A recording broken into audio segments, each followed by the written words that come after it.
வணக்கம் சார். வணக்கம். அ தங்கம் விலை நாளுக்கு நாள் உயர்ந்துகிட்டே போது. 9,000 அப்படிங்கிற அந்த பெஞ்ச்மார்க் நம்பரையும் தாண்டி இருக்கு. ஸோ எல்லாருக்குமே தங்கத்துல முதலீடு செய்யலாமா? புதுசா ஃப்ரெஷ் இன்வெஸ்ட்மென்ட் ஸ்டார்ட் பண்ணலாமான்னு நெறைய கேள்விகள் இருக்கு. ஸோ அத தான் இந்த வீடியோல டிஸ்கஸ் பண்ணலாம் அப்படின்னு இருக்கோம். கோல்டு மார்க்கெட் இப்ப எப்படி இருக்கு சார்? கோல்டு மார்க்கெட் அதாவது மக்கள் போய் வாங்கல. ரீட்டெயில் ஷாப்ல எங்கேயும் சேல்ஸ் இல்ல. இம்மீடியேட்டா தேவைன்னா மட்டும் மக்கள் போய் வாங்குறாங்க ஜென்ரலா. அதர்வைஸ் ஜென்ரலா வந்து பார்த்தீங்கன்னா, ரீட்டெயில் சேல்ஸ் வந்து நல்லாவே குறைஞ்சிருக்க மாரி தான் தோணுது. So everywhere that's what the news is. எல்லாமே ரீட்டெயில் சேல்ஸ் நல்லாவே குறைஞ்சிருக்கு. ட்ராப்பா இருக்கு. ஸோ அதனால இப்ப ரீட்டெயில் யாரும் அதிகமா வாங்கல. வேறஸ் கவர்மெண்ட்டு இன்னும் சைனா கவர்மெண்ட் எல்லாம் நல்லாவே வாங்கியிருக்காங்க. லாஸ்ட் 3 இயர்ஸ்லாம் ஒரு 300 டன்லாம் ஏத்தியிருக்காங்க. ஸோ இப்போ கூட வாங்கியிருக்காங்க கன்டினியூஸா. சைனீஸ் கவர்மெண்ட் அவங்களுடைய ரிசர்வ்ஸ வந்து டாலர்லேருந்து குறைக்கிறாங்க. அட் த சேம் டைம் கோல்டுல ஏத்துறாங்க. So not only China government, Indian government வாங்குது, விச்ச கவர்மெண்ட்லாம் வாங்குது. ஸோ ஜென்ரலா இப்போ கோல்டு மார்க்கெட்னுடைய நிலைமை வந்து டெய்லி ஏறிக்கிட்டு இருக்கு. பட் என்னைக்கு விழுகும், எப்போ விழுகணும்? அதான் பல பேருக்கு கேள்விக்குறியா இருக்கு. விழுந்தா போய் வாங்கலாம் அப்படின்ட்டு இருக்காங்க. இப்போ தங்கம் விலை நாளுக்கு நாள் ஏறிட்டே இருக்கு அப்படிங்கிறத பார்க்குறோம். ஸோ இதோட தாக்கம் அப்படிங்கிறது ஷேர் மார்க்கெட்ல தங்கம் அடகு வைக்கிற அந்த நிறுவனங்களா இருக்கட்டும், இல்ல தங்கத்த நகைகளா விக்கிற நிறுவனங்களா இருக்கட்டும், அவங்களுக்கெல்லாம் இது என்ன மாரி இம்பாக்ட்ட குடுக்கும் சார்?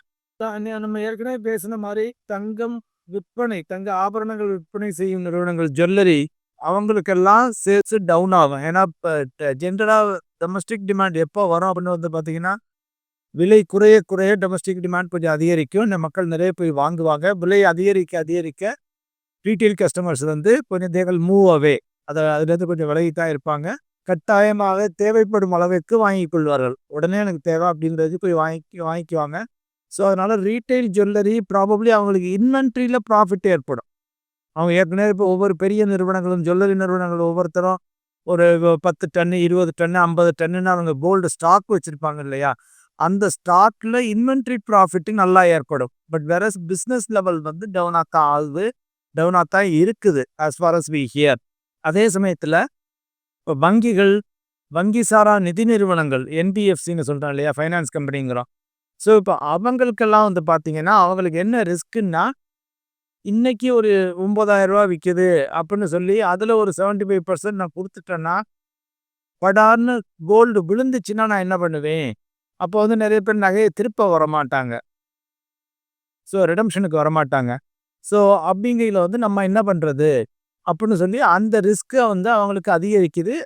அதற்கு ஏற்றாற்போல ரிசர்வ் பேங்க் ஆஃப் இந்தியாவும் கொஞ்சம் சட்டதிட்டங்கள மாற்றி அமைக்க முயற்சி செஞ்சுகிட்டு இருக்காங்க. பட் அந்த வங்கி சாரா நிதி நிறுவனங்கள், பேங்க்ஸ் அவங்க எல்லாருக்குமே இப்போதைக்கு உள்ள கவலை வந்து அதுதான். But at the same time ஏற்கனவே அவங்க மக்கள் அடகு வச்சிருக்க நகை இருக்குல்ல. இப்ப அதுக்கு எல்லாத்துக்குமே அவங்களுக்கு நல்ல குஷன் இருக்கும். ஏன்னா இப்ப ஏற்கனவே ரூ. 5,000 ரூ. 6,000 கீழ வச்ச, ரூ. 7,000 கீழ வச்ச கோல்டுக்கெல்லாம் இப்ப குஷன் நல்லா இருக்கும். புதிதாக கொடுக்கும் லோன் கடன்கள்ல தான் அவங்களுக்கு வந்து கொஞ்சம் ரிஸ்க் அதிகமா இருக்கு. இப்போ பங்குச்சந்தையில எடுத்துக்கிட்டோம் அப்படின்னா, நான் ஒரு எக்ஸாம்பிள்க்காக பேர சொல்றேன். டைட்டானோ, இல்ல மணப்புரம் கோல்டோ இந்த மாரி கோல்டு ரிலேட்டடான பிசினஸ் பண்ற ஸ்டாக்ஸ ஒரு இன்வெஸ்டர் இப்ப எப்படி ஹேண்டில் பண்ணலாம் சார்? ரீட்டெயில் இன்வெஸ்டார் வந்து ஜெனரலா குறிப்பிட்ட துறை சார்ந்த பங்குகள வாங்கி, குறிப்பிட்ட ஏரியாவுல வாங்கி நான் இப்ப ஷார்ட் டெர்ம்ல ப்ராஃபிட் பண்றேன் அப்படிங்கிறத விட, ஒரு நீண்ட கால கண்ணோட்டத்தோட அவங்க வந்து ஒரு பரவலான முதலீட வச்சுக்கிறது தான் ரீட்டெயில் இன்வெஸ்டர்ஸுக்கு பெஸ்ட்டா இருக்கும். நம்ம பங்குகள் வாங்குனாங்கனாலும் எல்லா செக்மெண்ட்லயும், எல்லா செக்டார்லயும் ஒரு ட்ரூ இந்தியன் எக்கானமிய ரெப்ரசன்ட் பண்ற மாரி வாங்குறதாகவும், மியூச்சுவல் ஃபண்டுகள்ல முதலீடு செஞ்சாங்கன்னாலும் ஒரு டைவர்சிஃபைடு போர்ட்ஃபோலியோ உள்ள ஃபண்டுகள், multi cap fund, large and mid cap fund, large cap fund, அது ஃப்ளெக்ஸி கேப் ஃபண்டு இது மாரி ஃபண்டுகள்லயும் முதலீடு செய்வது தான் அவங்களுக்கு வந்து நீண்ட கால நோக்கத்துல பார்க்கையில ஒரு நல்லதா இருக்கும். ஏன்னா இன்னைக்கு கோல்டு செக்டார் அப் ஆகலாம், பேங்கிங் செக்டார் அப் ஆகலாம், நாளைக்கு ஃபார்மா செக்டார் அப் ஆகும், இன்ஃப்ராஸ்ட்ரக்சர் செக்டார் அப் ஆகும். ஸோ இது ஒண்ணொண்ணையும் அவங்களால ஒரு சாதாரண முதலீட்டாளரால பார்த்து பார்த்து மாற்றிக்கொண்டே இருக்க முடியாது. அதுக்கு தான் ஃபண்ட் மேனேஜர்ஸ் இருக்காங்க, அவங்கலாம் இருக்காங்க. பரவலாக முதலீடு செய்வது தான் அவங்களுக்கு நன்மை பயக்கும். பொதுவாவே இப்போ தங்கம் விலை ரொம்ப உயர்றதுனால, சாமானிய மக்களால தங்கத்த வாங்குறது ரொம்ப கஷ்டமான ஒரு சூழ்நிலை ஏற்படுது. ஸோ தங்கத்துக்கு ஆல்டர்னேட்டா சில்வர் பக்கம் மக்கள் கான்சன்ட்ரேட் பண்ணலாமா? சில்வர் வந்து ஈக்குவலா பெர்ஃபார்ம் பண்ணுமா சார்? அதாவது இப்ப நீங்க நம்ம தமிழ் மக்கள பொறுத்தவரைக்கும் நீங்க தங்கத்துல செயின் பண்ணி போட்டுக்கிறதுக்கு பதிலா வெள்ளியில செயின் பண்ணி போட்டுக்கங்கன்னா யாரும் ஒத்துக்க மாட்டாங்க ஜென்ரலா. ஸோ வெள்ளி வந்து ஜென்ரலி வந்து ஒரு விளக்கு வாங்குறதுக்கு அல்லது ஒரு ஒரு சாமி ஃபோட்டோ வாங்குறது. ஸோ அது மாதிரி அதுக்குன்னு தனிநபர் மத்தியில ஒரு ஒரு டிமாண்ட் இருக்குது. அந்த ஏரியாவுக்கு தான் போவாங்க. கோல்டை ரீப்ளேஸ் பண்றதுக்காக சில்லர் போய் வாங்க மாட்டாங்க. But whereas investment point of வியூவில் வேணால் நீங்கள் கேட்குற கேள்வி சரியாக இருக்கலாம். கோல்டுக்கு பதிலாக நான் போய் சில்வரை வாங்கலாமான்னு. ஜென்ரலாக எப்படின்னு வந்து பார்த்தீங்கன்னா ப்ரெஷியஸ் மெட்டல்ஸு ஏறையில் எல்லாமே ஏறும், இறங்கையில் எல்லாமே இறங்கும். இன் ஜென்ரல் ஒரு டேண்டமில் தான் மூவ் ஆகும். ஸோ தங்கம் விழுந்துச்சுன்னா டெஃபினட்டாக சில்வரும் விழுகும். ஸோ அதனால் ஆனால் 2 அசட்டையும் கம்பேர் பண்ணையில் சில்வர் வாங்கலாமா தங்கம் வாங்கலாமா அப்படின்னு 2 அசட்டை கம்பேர் பண்ணையில் always gold will stand out. எப்போவுமே நம்ம பல காரணங்கள் சொல்லலாம். சில்வருக்கு இண்டஸ்ட்ரியல் யூஸ் இருக்குது, எலக்ட்ரானிக்ஸ் யூஸ் இருக்குது, இது மாதிரி பல உபயோகங்கள் இருக்கின்றன. அதனால வந்து எக்கனாமிக் ஆக்டிவிட்டி பிக்கப் ஆக ஆக சில்வருக்கு நல்ல டிமாண்ட் இருக்கும்னு.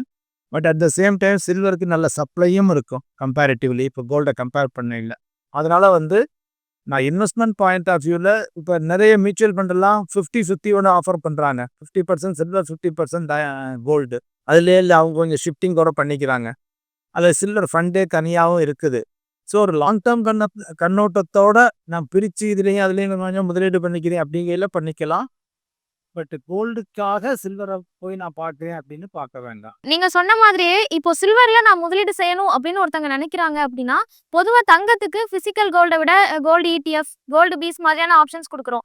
சில்வர் அப்படின்னு எடுத்துக்கிட்டோம்னா, டிஜிட்டலா இன்வெஸ்ட் பண்றதுக்கு என்னெல்லாம் ஆப்ஷன்ஸ் இருக்கு சார்? ஜென்ரலாக வந்து கோல்டு இருக்கிற மாதிரி சில்வர் ETFs இருக்குது, ஃபண்ட் ஆஃப் ஃபண்ட் இருக்குது. ஸோ இது எல்லாமே மியூச்சுவல் ஃபண்ட் நிறுவனங்கள் வருகின்றன. இது தவிர அப்புறம் மக்கள் போய் கமோடிட்டி மார்க்கெட்டில் விச் ஐ டோன்ட் அட்வைஸ். ஜென்ரலாக மக்கள் போக வேண்டாம்னு தான் சொல்லுவேன். பட் நீங்கள் என்ன ஆப்ஷன் இருக்குது அப்படிங்கிறதுனால சொல்கிறேன். கோல்டு கான்ட்ராக்ட் வாங்குற மாதிரி சில்வர் கான்ட்ராக்டும் வாங்கலாம். All those things are available. So அதனால் வந்து ஜென்ரலாக கோல்டு வாங்குற மாதிரியே சில்வரும் நீங்கள் மியூச்சுவல் ஃபண்ட் ரூட் மூலம் ETF-ஆகவும் வாங்கிக்கலாம், ஃபண்ட் ஆஃப் ஃபண்டாகவும் வாங்கிக்கலாம். மாதம் ஆஸ் லோ அஸ் ₹100, ₹200, ₹500 SIP மூலமாக ₹1000 அதெல்லாமே முதலீடு பண்ணிக்கலாம். சில்வர் ஃபண்ட்ஸு நிறையவே இப்போ சந்தையிலே இருக்குது மியூச்சுவல் ஃபண்டு. கமாடிட்டி மார்க்கெட்ல சில்வர் பாண்ட்ஸா வாங்குறதுல என்ன சிக்கல் இருக்கும் சார்? ஏன் அதை ரெக்கமெண்ட் பண்ண மாட்டேன்னு சொல்றீங்க?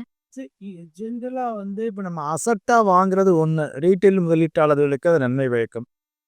ஸ்பெக்குலேஷனில் நம்ம போகையில் கமாடிட்டி மார்க்கெட் அப்படிங்கிறதுல வந்து அது ஆட்டோமேட்டிக்காக வந்து உங்களுக்கு ஸ்பெக்குலேஷன் ஆகிடுது. நாங்கள் ₹10, ₹20 கட்டி ₹100 பொருளை வாங்குகிறோம். அப்படிங்கையில் நமக்கு சக்ஸஸ் ஆச்சுன்னா சக்ஸஸ், ஃபெயிலியர் ஆச்சுன்னா அந்த நம்ம இப்போ கட்டின ₹10, ₹20 அப்படியே போயிடும். இது தவிர வந்து பார்த்திங்கன்னா அந்த கமாடிட்டி மார்க்கெட்டில் ட்ரேடிங்கில் இதில் எல்லாமே வந்து பார்த்திங்கன்னா நம்ம செபியினுடைய ரிப்போர்ட்டே நம்ம எல்லாருக்கும் தெரியும். கிட்டத்தட்ட ஒரு 90-95% மக்கள் ரீட்டைல் முதலீட்டாளர்கள் பணத்தை இழக்கிறார்கள். ஸோ அது வந்து வருஷம் இப்போ செபி ரிப்போர்ட் வெளியிட்டு இருக்காங்க. அது எல்லாருக்குமே தெரியும். ஸோ அப்படி பணத்தை இழக்கையில் வந்து ஏன் அந்த மார்க்கெட்டில் கமாடிட்டி மார்க்கெட்லேயோ ட்ரேடிங்லேயோ போய் மக்கள் செய்யணும்னா, ஏன்னா 95% ப்ராபபிலிட்டி வந்து நீங்கள் லூஸ் பண்ணுறீங்க பணத்தை. ஸோ ரீட்டைல் முதலீட்டாளர்கள் பர்டிகுலராக அதில் அதிகமாக பணம் பண்ணுறது வந்து இன்ஸ்டிடியூஷனல் இன்வெஸ்டர்ஸ் தான். இது மாதிரி ஸ்பெக்குலேஷனில், கமாடிட்டி மார்க்கெட்டில், ட்ரேடிங்கில் இதில் எல்லாமே அவங்க ப்ராஃபிட் பண்ணுறாங்க. கொஞ்ச நாளைக்கு முன்னால் படித்ததுபடி கிட்டத்தட்ட ஒரு ₹39,500 கோடி நம்ம ரீட்டைல் முதலீட்டாளர்கள் ட்ரேடிங்கில் இழக்கிறாங்க போன வருஷம். அதே சமயத்தில் 42,000 கோடி profit or corporate investors. So அதுலேயே நம்ம தெரிஞ்சுக்கலாம். அதனால தான் அதை நம்ம வேண்டாம் அப்படின்னு சொல்கிறோம்.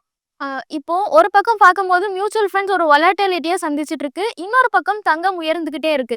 இந்த சினாரியோவை பார்க்குற முதலீட்டாளர்கள் எல்லாமே மியூச்சுவல் ஃபண்ட்ஸில் இன்வெஸ்ட் பண்ணுறவங்க நம்ம கொஞ்சம் தவறு செஞ்சுட்டோமோ, 20% கோல்டு அலோகேஷன் அப்படிங்கிறத கொஞ்சம் அதிகப்படுத்திருக்கலாமோ, இல்லை 50-50 நம்ம கொடுத்துருக்கலாமோ அப்படின்லாம் யோசிக்கிறாங்க. ஸோ அவங்க இந்த சினாரியோவை எப்படி அப்ரோச் பண்ணலாம் சார்? உண்மைதான். இது வந்து குழப்பமான மனநிலையை ஏற்படுத்தும் மக்களுக்கு. ஐயோ நம்ம இதை மிஸ் பண்ணிட்டோமே, அதை மிஸ் பண்ணிட்டோமேன்னு. பட் ஆஸ் அன் இன்வெஸ்டர் அவங்களுக்கு வந்து ஒரு ஸ்டேபிளான மைண்டு வேணும். ஸோ நீங்கள் லாஸ்ட்டு 10 வருஷம், 20 வருஷம், 30 வருஷம் எந்த பீரியட் வேணாலும் எடுத்து பாருங்க. மியூச்சுவல் ஃபண்டுகள் வந்து லாங் டேர்மில் நல்ல வருவாயை தந்திருக்கின்றன, ஃபியூச்சர்லேயும் தரும். ஸோ அப்படிங்கையில் அந்த கான்ஃபிடன்ஸ் லெவலை வச்சுக்கிட்டு தான் நம்ம வந்து முதலீடு செய்யணும். இது மாதிரி டெஸ்டிங் டைம்ஸ் எல்லாம் வரும், பீரியட் எல்லாம் வரும். ஸோ ஓகே என்னுடைய லாங் டேர்முக்கு இப்போ நீங்கள் வந்து இப்போ நான் ஒரு 10 வருஷம் 20 வருஷம் 30 வருஷம் பீரியடை எல்லாம் பார்க்கையில் equity markets will out perform. அதனால ஈக்விட்டி மியூச்சுவல் ஃபண்டுகளில் முதலீடு பண்ணிக்கிறது அவங்களுக்கு பெஸ்ட்டாக இருக்கும். அவங்க தவறு ஏதும் செய்யவில்லை. ஒரு ஸ்டாண்டர்ட் ரூல்ஸ் என்ன ஃபாலோ பண்ணுறோமோ, டெம்ப்ளேட் என்ன ஃபாலோ பண்ணுறோமோ அதை ஃபாலோ பண்ணாங்கன்னா it would be good. At the same time அலோகேஷனை வந்து நம்ம 50% கோல்டு கொடுத்துருக்கலாமோ அப்படின்னு நினைக்கவே வேண்டாம். அப்படி நினைப்பது தவறு. ஸோ அதற்கு பதிலாக நான் ஒரு 5%க்கு பதிலாக 10% கோல்டு அலோகேஷன் கொடுக்கலாம். இல்லை 10%க்கு பதிலாக 15% கொடுக்கலாம். அதிகபட்சமாக ஒரு 20% கொடுக்கலாம். இது எல்லாத்தையும் விட்டுட்டு நான் 50% இல்லை 100% அலோகேஷன் இப்போ கோல்டில் கொடுக்குறீங்கன்னா அப்போ நாளைக்கு கோல்டு விழுந்துச்சுன்னா என்ன பண்ணுவீங்க? ஸோ ஃபுல்லாகவே அவங்களுக்கு லாஸ் ஆகும் இல்லையா? ஜென்ரலாக சிறு முதலீட்டாளர்கள் வந்து ஓரளவு டைவர்சிஃபைடாக வச்சுக்கிறது நல்லது. கொஞ்சம் டெட்டு, கொஞ்சம் ஈக்விட்டி, கொஞ்சம் கோல்டு சில்வர், அவங்க இருப்பதற்கு ஒரு வீடு அல்லது ரியல் எஸ்டேட்டு. ஸோ அது மாதிரி எல்லாத்தையும் இந்த 4 சொத்து வகைகள்லையும் அவங்க பரவலாக தன்னுடைய முதலீட்டை வைத்துக் கொள்வது நல்லது. அதில் ஈக்விட்டிக்கு கொஞ்சம் அதிகமான இன்வெஸ்ட்மெண்ட்ஸ் இருக்கட்டும். அண்ட் குறுகிய கால தேவைகளுக்காக டெட் ஃபண்ட்ஸு, ஃபிக்ஸட் டெபாசிட்ஸு அது போன்ற முதலீடு என்ன வச்சுக்கிறது தான் அவங்களுக்கு சரியானதாக இருக்கும். ஈக்விட்டியில தான் எக்ஸ்போஷர் அதிகமா இருக்கணும் அப்படின்னு சொல்றீங்க. ஒரு குறைந்த வருமானம் வாங்குற ஒருத்தங்க, இல்ல ஒரு ப்ளூ காலர் ஜாப்ல இருக்கிறவங்க, அவங்களால கொஞ்சம் தான் சேமிக்கவே முடியும் அப்படின்னு நினைக்கிறவங்க கூட ஈக்விட்டியில தான் அதிகமான முதலீடு வச்சுக்கணுமா சார்? டிஃப்ரெண்ட்டாக அதாவது ஒப்பக்கு வந்து தேவைகளை வந்து பூர்த்தி செஞ்சிடணும். தேவைகளுக்காக உள்ள பழக்கத்தினால நான் இதை போட தெரியல. திருமணம் போகுது இன்னும் ஒரு வருஷம் 2 வருஷத்தில் எதனா ஒரு வீரியத்தை ஒரு வருஷத்தில் அதை கொண்டாங்க நம்ம ஈக்விட்டி செல்மெண்ட் போட சொல்லலாம். இப்போ வந்து 10 வருஷம் 15 வருஷம் 20 வருஷம் என்னுடைய ரிட்டையர்மெண்ட்டுக்கு என்னுடைய குழந்தையினுடைய படிப்பு இன்னும் 10 வருஷம் கழிச்சு நடக்க போகுது. என்னுடைய குழந்தையினுடைய திருமணம் இன்னும் 15 வருஷம் கழிச்சு நடக்க போகுது. அதுக்காக நான் சேமிக்கிறேன். ஸோ இப்போ அது போன்ற நீண்ட கால பணத்தை வந்து நம்ம மியூச்சுவல் ஃபண்டுகளில் போட சொல்லலாம். ஷார்ட் டேர்ம் பணத்தை நீங்கள் தாராளமாக பாதுகாப்பாக சேஃபாக வச்சுக்கோங்க. பட் லாங் டேர்ம் பணத்தை வந்து இப்போ குறைவான சம்பளம் வாங்குபவராக இருந்தால் கூட ஒரு மாதம் 1000 ரூபா, மாதம் 2000 ரூபா போட்டார்னா ஃபியூச்சரில் அவருக்கு கொஞ்சம் நல்ல ரிட்டர்ன்ஸ் கிடைக்கும் டெஃபினட்டாக. என்ன பண்ணு NPS நேஷனல் பென்ஷன் ஸ்கீம் இருக்குது, உங்களுக்கே தெரியும். அவங்க இங்கேயும் முதலீடு பண்ணுறாங்க, ஸ்டாக் மார்க்கெட்லேயும் தான் அவங்க முதலீடு பண்ணுறாங்க, பங்குச்சந்தையில் முதலீடு பண்ணுறாங்க, கடன் சந்தைக்கு முதலீடு பண்ணுறாங்க. எல்லா கவர்மெண்ட் எம்ப்ளாயீஸு கவர்மெண்ட்டில் வந்து சின்ன லெவலில் சம்பளம் வாங்குறவங்களும் இருக்காங்க, பெரிய லெவலில் வாங்குறவங்களும் இருக்காங்க. நம்ம PPF provident fund, EPF employees provident fund, அதில் 15% வந்து பங்குச்சந்தைக்கு தான் முதலீடு செய்யப்படுது. மீதி 85% பாண்ட் மார்க்கெட்டில் முதலீடு செய்கிறாங்க. அங்கே நம்ம இன்க்ரீஸ் பண்ணுறதுக்கு பேச்சுவார்த்தைகள் நடந்துகிட்டு இருக்குது. ஸோ இது மாதிரி நீங்கள் எந்த பென்ஷன் ஸ்கீமு எந்த நாடுகளில் போனீங்கன்னாலும், பெரிய நாடுகளில் போனீங்கன்னாலுமே பங்குச்சந்தையில் தான் முதலீடுகள் அதிகமாக இருக்கும். யாரும் போய் கோல்டில் போய் 50% 60% இன்வெஸ்ட்மெண்ட்டை வைத்ததாகவே இது வரைக்கும் சரித்திரம் இல்லை, நான் பார்த்தது இல்லை. இப்போ அலோகேட் பண்ணும்போது 20% கோல்டுக்கு ஒதுக்குங்க, மற்றதை ஈக்விட்டியில வைங்க அப்படின்னு சொல்லிட்டீங்க. இதுல நான் சில்வரை கன்சிடர் பண்ணணும் அப்படின்னா சில்வருக்கு எவ்வளோ ஸ்பேஸ் தரலாம் சார்? இல்லை நம்ம வந்து என்ன சொல்கிறோம்னா, இப்போ ஒவ்வொரு நபருக்கும் அவங்க பண்ணக்கூடிய அசட் அலோகேஷன் மாறும். அவங்களுடைய தேவைகளை பொறுத்து குறுகிய காலமாக நீண்ட காலமாக அப்படிங்கிறத பொறுத்து மாறுபடும். இப்போ ஒரு தம் ரூல் சொல்லணும் அப்படின்னா 100 மைனஸ் யுவர் ஏஜ் உங்களுடைய ஈக்விட்டியில் இருக்கலாம். என்னுடைய வயது 30, என்னுடைய டோட்டல் இன்வெஸ்ட்மெண்ட்டில் நான் 70% வந்து ஈக்விட்டி சார்ந்த முதலீடுகள்கிட்ட வச்சுக்கலாம். ஸோ அது மாதிரி ஒரு தம் ரூலை ஃபாலோ பண்ணலாம். அல்லது மக்கள் வந்து அவங்க ஒரு அட்வைசரோட ஒரு டிஸ்ட்ரிபியூட்டரோட உட்காந்து அவங்களுக்கு ஏற்ற அலோகேஷனை அவங்க செஞ்சுக்கலாம். பட் இன் ஜென்ரல் நம்ம சொல்கிறது என்ன அப்படின்னு வந்து பார்த்தீங்கன்னா, இப்போ அதிகபட்சமாக ஒரு 20%, ஏன்னா எல்லாம் ஏறிக்கிட்டே இருக்குன்னு ரொம்ப ஆசைப்படுறவங்களுக்காக சொல்கிறேன். அதர்வைஸ் 5 to 10% போதும். அப்படி 20% அது ப்ரெஷியஸ் மெட்டல்ஸ்க்கு அலோகேட் பண்ணுங்க. ஸோ அப்படி தான் வந்து அது ஒரு 5%, 10% கோல்டாக 10% சில்வரு, அல்லது 15% கோல்டில் 5% சில்வரு வச்சுக்கிட்டு மீதி வந்து ஒரு 30% வந்து நான் டெட்டு, ஈக்விட்டி, ஃபிக்ஸட் டெபாசிட் அதிலெல்லாம் போட்டுக்கிறேன். இன்னொரு 50% வந்து லாங் டேர்முக்காக ஈக்விட்டி மியூச்சுவல் ஃபண்டுகளில் போட்டுக்கிறேன். ஸோ இப்போ இது மாதிரி அவங்க பிரித்து அலோகேஷன் பண்ணிக்கணும். ஒவ்வொருத்தங்களுக்கும் அதை கஸ்டமைஸ் நம்ம பண்ண வேண்டி இருக்கும். Thank you sir, thank you so much. Thank you. மேலும் ஈடி தமிழ் சேனல்ல வரப்போகும் பிசினஸ் மற்றும் அது ரிலேட்டடான வீடியோவை பார்க்க உடனே கீழே இருக்க சப்ஸ்கிரைப் பட்டனை கிளிக் பண்ணுங்க.